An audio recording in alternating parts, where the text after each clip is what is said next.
Capítulo 2. ¿Por qué soy católico?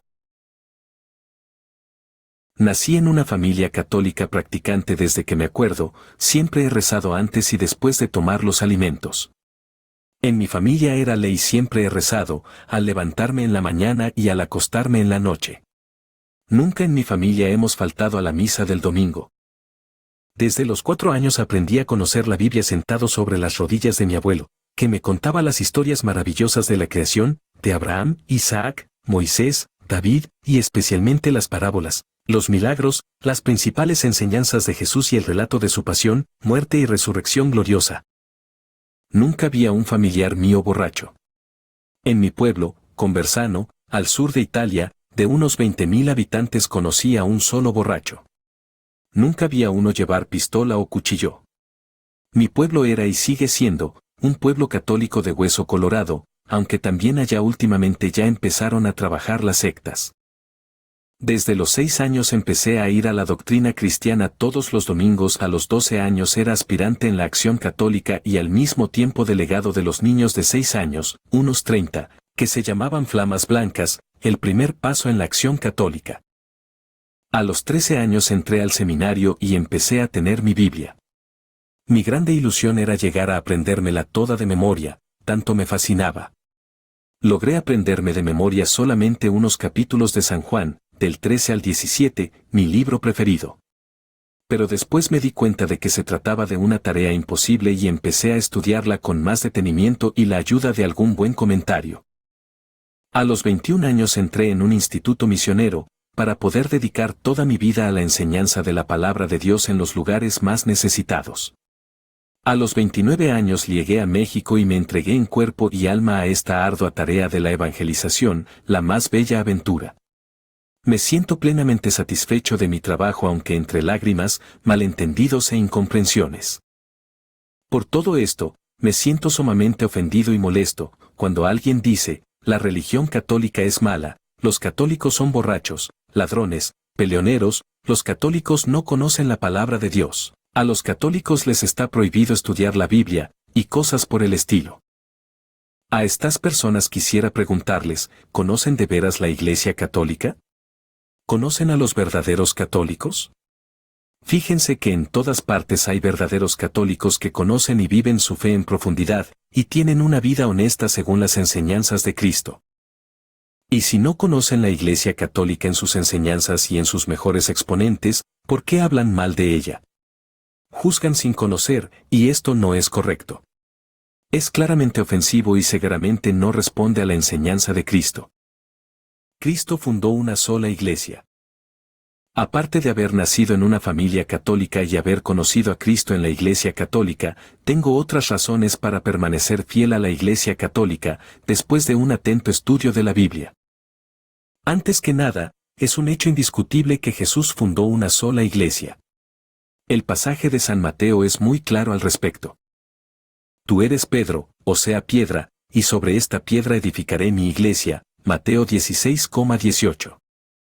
Así que Jesús ya fundó su iglesia hace casi 2000 años. Esto no quiere decir que a otro algún día no se le pueda antojar la idea de fundar otra iglesia. Este será su problema. Para mí, lo importante es saber que Jesús hace casi 2000 años ya fundó su iglesia y que por mi parte yo quiero pertenecer a ella, hasta la muerte. Lo demás no me interesa. Todos están libres de hacer lo que les dé la gana. La iglesia que fundó Cristo llegará hasta el fin del mundo. Algunos dicen: es cierto que Jesús fundó una sola iglesia. Pero esta se acabó pronto por la mala conducta de sus miembros. Ahora la única iglesia verdadera es la mía, porque el fundador de mi iglesia fue enviado por Dios mediante sueños y visiones. Respuesta: esto es falso. En realidad, Jesús no dijo que su iglesia pronto se acabaría, sino que llegaría hasta el fin del mundo, superando todos los obstáculos. Escuchemos lo que dijo Jesús. Los poderes del infierno no prevalecerán contra ella, Mt 16,18. Es decir, habrá problemas, dificultades, traiciones, pero nadie ni nada logrará destruir esta iglesia fundada por Cristo. Ni el judaísmo, ni el paganismo del Imperio Romano, ni los falsos discípulos de Cristo, ni los gobiernos, ni los ateos, ni la masonería, ni las sectas, ni Satanás en persona. La iglesia que fundó Cristo llegará hasta el fin del mundo. Yo estaré con ustedes, todos los días, hasta que termine este mundo. Mateo 28,20. No dijo Jesús, si se portan bien, estaré con ustedes, pero, si se portan mal, los voy a abandonar y fundaré otra iglesia mejor, mediante sueños y visiones. Nada de todo esto. Jesús fundó una sola iglesia y ésta llegará hasta el fin del mundo. Si otro quiere fundar otra iglesia, que lo haga, pero no vaya diciendo que es la iglesia de Cristo. Tenga el valor para decir: esta es mi iglesia. La Iglesia Católica es la única iglesia que fundó Jesús y llegará hasta el fin del mundo. En el momento actual, frente a una gran cantidad de grupos que se consideran Iglesia de Cristo, la pregunta es, ¿cuál es la verdadera Iglesia de Cristo, es decir, la que fundó Jesús personalmente, cuando vivió en este mundo, y que cuenta con todos los poderes que Cristo entregó a los apóstoles y a Pedro como pastores de su iglesia? Sin duda tiene que tratarse de una sola iglesia y no de muchas, como hay actualmente. Entre todos los grupos que se consideran cristianos, solamente uno podrá decir: yo soy la verdadera iglesia que fundó Cristo personalmente y llegará hasta el fin del mundo. Solamente en mí se encuentran todos los medios de salvación que Cristo estableció para sus discípulos, solamente mis pastores cuentan con todos los poderes que Cristo entregó a sus apóstoles. Solamente yo tengo la garantía de llevar intacto y sin errores el Evangelio de Cristo hasta los últimos confines de la tierra. Pues bien, ¿cuál es esta iglesia? La Iglesia Católica. ¿Por qué?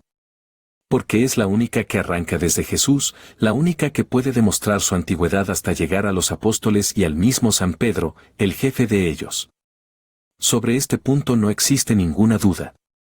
Tenemos millares y millares de documentos que lo comprueban. Al contrario, todos los demás grupos de hermanos separados tendrán a lo sumo 100, 200, 300 o poco más años de existencia. ¿Cómo podrán afirmar que son la iglesia que fundó Cristo? Hermano, ¿permites que te haga una pregunta? ¿Has pensado alguna vez en los orígenes y los actuales jefes de tu iglesia? Estoy seguro de que, los que te hicieron cambiar de religión, te hablaron muy bonito sobre Cristo, pero no te dijeron nada acerca de los orígenes, la historia y los jefes actuales de su religión, mientras te hablaron mal de la religión católica. ¿Te has preguntado el por qué? Sencillamente quisieron aumentar su grupo, sin manifestar ninguna preocupación por la verdad de las cosas. Y esto está mal. Antes que nada, Jesús nos invita a ser sinceros y a no tratar de engañar a nadie. Tú me dirás: una vez que cambié de religión, me arrepentí, me entregué a Cristo y sentí muy bonito. De acuerdo, te contesto. Siempre que uno se arrepiente de sus pecados sinceramente, según sus conocimientos y su capacidad, Dios le perdona y le da su paz. Pero no es este el problema. Lo que Jesús vino a traer a este mundo es mucho más amplio. Es como comparar la comida de un pobrecito, que con 2 taquitos se siente satisfecho, con otra que cuenta con una gran variedad de platillos sabrosos. En esto consiste la diferencia entre la Iglesia Católica y los demás grupos cristianos. El problema no está en lo que tienen de bueno, sino en lo que les falta. En realidad solamente la Iglesia Católica posee la plenitud de la verdad y de los medios de santificación. Basta echar un vistazo a los distintos grupos cristianos, para que uno fácilmente se dé cuenta de que a un grupo le falta una cosa, a otro le falta otra cosa, uno afirma algo y otro afirma todo lo contrario. Ni modo. Así es cuando cada quien quiere buscar la verdad por su cuenta y no acude a la única iglesia que fundó Jesús y está encargada de llevar el Evangelio a todo el mundo. Una iglesia visible. Para la mayoría de los evangélicos, la iglesia, cuerpo místico de Cristo, no se puede identificar con ninguna entidad eclesiástica en particular, sino que se compone de todos los que hayan puesto su fe en nuestro Señor Jesucristo. Para nosotros católicos, la iglesia que fundó Jesús es precisamente la Iglesia Católica. En realidad, entre todas las iglesias que existen actualmente, es la única que llega hasta Cristo. Las demás tuvieron otros fundadores. La iglesia es inseparable de Cristo, porque él mismo la fundó sobre los 12 apóstoles, poniendo a Pedro como cabeza, Juan 21,15-17. No se puede aceptar a Cristo y rechazar la iglesia. Dijo Jesús. El que recibe a ustedes, a mí me recibe, y el que me recibe a mí, recibe al que me envió, Mateo 10,40. Como el Padre me envió a mí, así yo los envío a ustedes, Juan 20,22. Si no oyere a la iglesia, tenle por gentil y publicano, Mateo 18,17. La iglesia es la continuación de Cristo en el mundo. En ella se da la plenitud de los medios de salvación, entregados por Jesucristo a los hombres mediante los apóstoles. La iglesia es la base y el pilar de la verdad. 1 Tim 3,15 es el lugar donde más se manifiesta la acción de Dios, el instrumento principal para la llegada de su reino a este mundo. Así que es un error ponerse a fundar nuevas iglesias o querer escoger la iglesia que más le agrade a uno. La verdadera iglesia ya la fundó Cristo y no existe otra igual. Por lo tanto, aceptar a Cristo significa aceptar su iglesia. La iglesia y el reino de Dios. El mensaje de Jesús tiene como centro la proclamación del reino de Dios. ¿Qué es el reino de Dios? Es un mundo nuevo, en el cual Dios es el Rey, que actúa con justicia. Ya llega a regir la tierra, regirá el orbe con justicia y a los pueblos con fidelidad. Salmos 96,13. Por lo tanto es un mundo sin opresión, Isaías 65,17-25, Isaías 11,6-9, donde se vive la fraternidad. Ahora bien, la iglesia representa el germen y el principio de este reino, que va más allá de sus límites visibles, puesto que la acción de Dios se desarrolla también en el corazón de los hombres que viven fuera del ámbito visible de la iglesia. Bajo este aspecto, pertenecen al reino de Dios también personas de buena fe que por ignorancia están metidos en alguna secta o personas de buena voluntad que ni aceptan a Cristo como Salvador, por no conocerlo suficientemente. Estas personas de hecho pertenecen al reino de Dios, luchan para que éste se consolide siempre más en el mundo y ciertamente Dios los va a salvar. También sobre este punto hay gran divergencia entre los católicos y ciertos grupos de hermanos separados que confunden el reino de Dios con su secta o con la iglesia entendida como la reunión de todos los que aceptan a Cristo como Salvador. Para ellos, los que no creen en Cristo, aunque sea sin culpa, no pueden salvarse ni pertenecer al reino de Dios. Y esto representa un verdadero absurdo, fundado sobre una actitud completamente fanática, que no tiene en cuenta el amor de Dios y su grande libertad en la manera de intervenir en la historia humana. Una iglesia de santos y pecadores. En la misma Biblia se habla de la iglesia como de un campo, donde crece trigo y hierba mala, Mateo 13,24-30. En la primitiva comunidad cristiana, guiada por los mismos apóstoles, había muchos problemas e infidelidades, con casos de mentira, Ananías y Zafira, Hechos 5, 1, 11.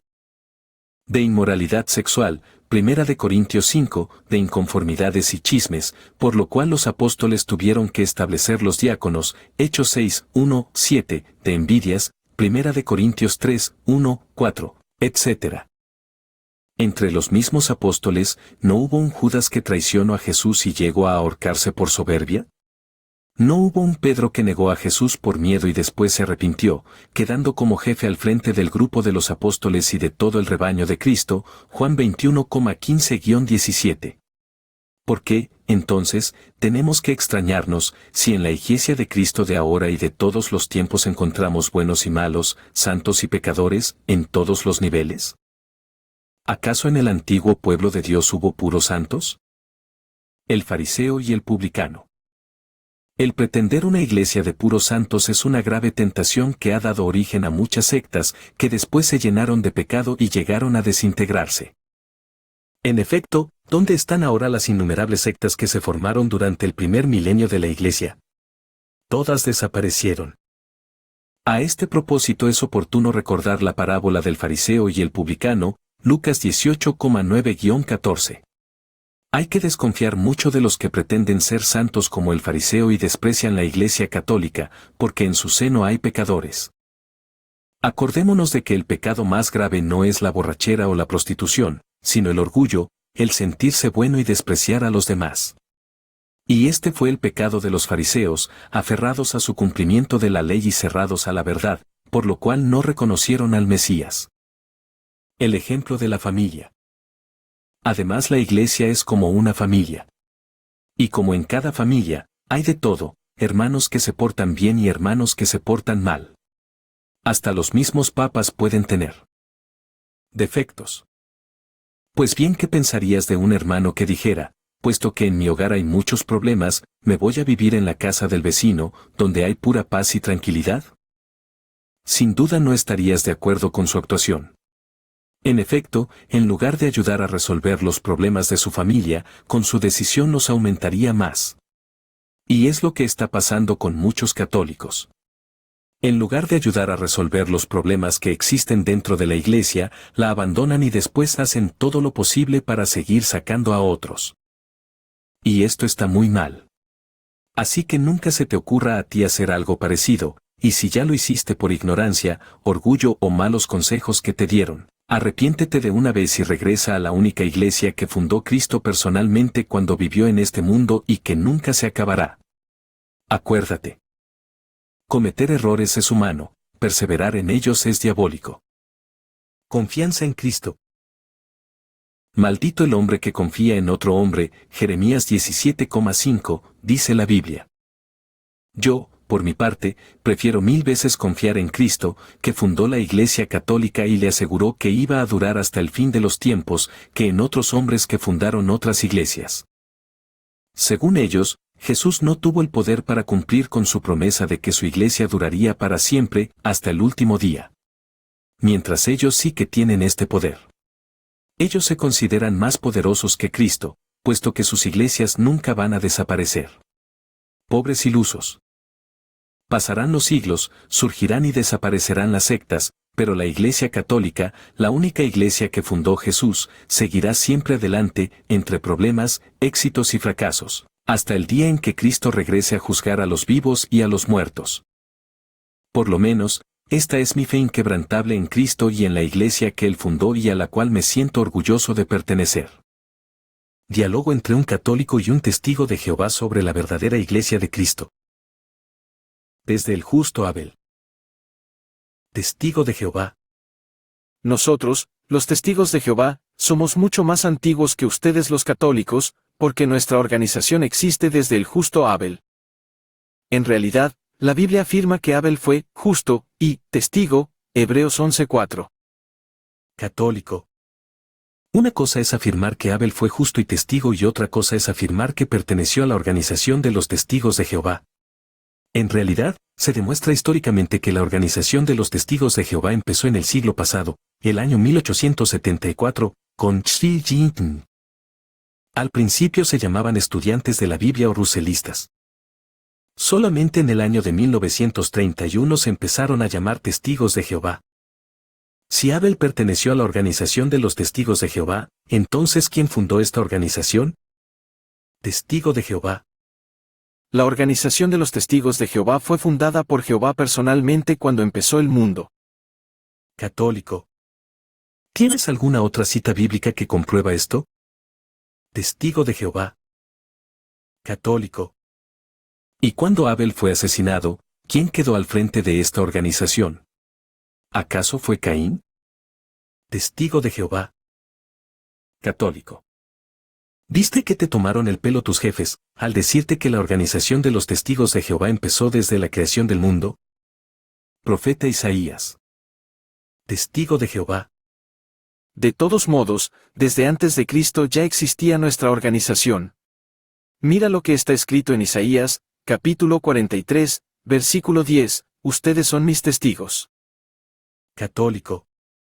Muy bien. Cuando el profeta Isaías en nombre de Dios dice, ustedes son mis testigos, ¿a quiénes se está refiriendo? Testigo de Jehová. Evidentemente a nosotros, es decir a la organización de los testigos de Jehová. Católico. Esto no es cierto. En aquel tiempo tu organización no existía. Al decir el profeta Isaías, ustedes son mis testigos, se refería a las 12 tribus de Israel. En realidad, antes de Cristo, el antiguo pueblo de Dios estaba formado por las 12 tribus de Israel. No es que había por un lado las 12 tribus de Israel y por otro la organización de los testigos de Jehová. Si te dijeron esto, sencillamente te engañaron. ¿Acaso ustedes formaron parte de las 12 tribus de Israel? Testigo de Jehová. Espiritualmente. Católico. No espiritualmente. Isaías se estaba dirigiendo a las 12 tribus de Israel y ya. De todos modos, todo esto no viene al caso, puesto que estamos hablando de la iglesia que fundó Cristo y no de algo que ya existía en el Antiguo Testamento. Testigos de Cristo. Testigo de Jehová. También el Nuevo Testamento habla de nosotros. Basta leer Hechos, capítulo 1, versículo 8, donde Jesús dice, recibirán la fuerza del Espíritu Santo y serán mis testigos. Católico. ¿Testigos de quién? Testigo de Jehová. Claro, testigos de Jehová. Católico. Pero aquí Jesús no dice, serán testigos de Jehová, o de Yahvé, como sería más correcto, sino que, serán mis testigos, es decir, nosotros tenemos que ser testigos de Cristo. ¿De dónde sacaron ustedes la expresión testigos de Jehová? Testigo de Jehová. En el libro de la Revelación, capítulo 1, versículo 5 se dice que Jesucristo es el testigo fiel. Y puesto que Él es nuestro hermano mayor, también nosotros somos testigos. Católico. Muy bien. La Biblia presenta a Jesús como el testigo fiel. ¿De quién? Testigo de Jehová. De Jehová. Católico. Otra vez, pero esto se lo añadieron ustedes. A ver, ¿Jesús cómo llamaba a Dios? ¿Acaso lo llamaba Jehová? No. Lo llamaba Padre. Padre nuestro, que estás en los cielos, Mateo 6,9. Padre, que pase de mí este cáliz, Mateo 26,39. Padre, en tus manos encomiendo mi espíritu, Lucas 23,46. Así que Jesús es el testigo del Padre, porque viene del Padre, y nosotros somos testigos de Jesús, o de Cristo, porque somos miembros de su iglesia y por lo tanto venimos de Él. El árbol y los frutos. Católico. De todos modos, aquí no es cuestión de nombres. A ver, ¿ustedes cómo pueden comprobar que su organización es la verdadera iglesia de Cristo? Testigo de Jehová. Mire, Señor, la Iglesia Católica no puede ser la verdadera Iglesia de Cristo, porque en ella hay puro pecado. En Mateo, capítulo 7, versículo 16, vemos que Jesús dijo, por sus frutos los conocerán. Pues bien, ¿cuáles son los frutos de la Iglesia Católica?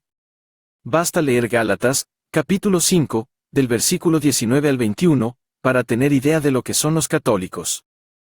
Es fácil ver lo que viene de la carne: libertad sexual, impurezas y desvergüenzas, culto de los ídolos y magia, codios, celos y violencias, furores, ambiciones, divisiones, sectarismo, desavenencias y envidias, borracheras, orgías y cosas semejantes.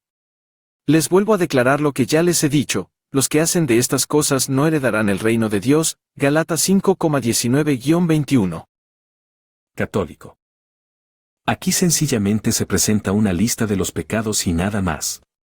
No es que estos pecados se encuentran solamente entre los católicos. ¿Acaso los miembros de su organización no tienen pecado? Testigo de Jehová. Claro que no. Entre nosotros hay puro amor y comprensión, como vemos en Gálatas, capítulo 5, versículo 22 y 23. En cambio, el fruto del Espíritu es caridad, alegría y paz, paciencia, comprensión de los demás, bondad y fidelidad, mansedumbre y dominio de sí mismo. Ahí no hay condenación ni ley. Gálatas 5,22-23. Católico. Aquí San Pablo está presentando los frutos del Espíritu. Donde hay gente que se deja guiar por el Espíritu, allá se dan estos frutos, sin distinción de ninguna clase. Acuérdate de la parábola de Jesús acerca del trigo y de la maleza, Mateo 13,24-30.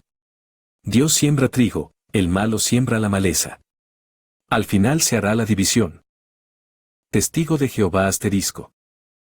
Precisamente nosotros somos el trigo y ustedes la maleza. Católico. ¿Así que entre ustedes no hay pecado? Testigo de Jehová. Claro que no. De otra manera, ¿de qué serviría salirse de la Iglesia Católica, si de todos modos se sigue en lo mismo? No. Entre nosotros no hay pecado. Basta leer Juan 15:3, la palabra que les he dirigido, los ha purificado, y Mt 5:48, sean perfectos como es el Padre de ustedes que está en los cielos. Católico. ¿Y ustedes son perfectos? Testigo de Jehová. Claro que sí. Nosotros somos la organización perfecta de Jehová. Católico. ¿Aman a todos? ¿En concreto aman al Papa y a los testigos de Jehová que se salieron de su organización? Testigo de Jehová. Esto sí que no. ¿Cómo podemos amar a la bestia del Apocalipsis y a los apóstatas? Nosotros odiamos profundamente al Papa y a los testigos de Jehová, así como los odia el mismo Jehová por ser sus enemigos, que un día hará desaparecer totalmente. Católico.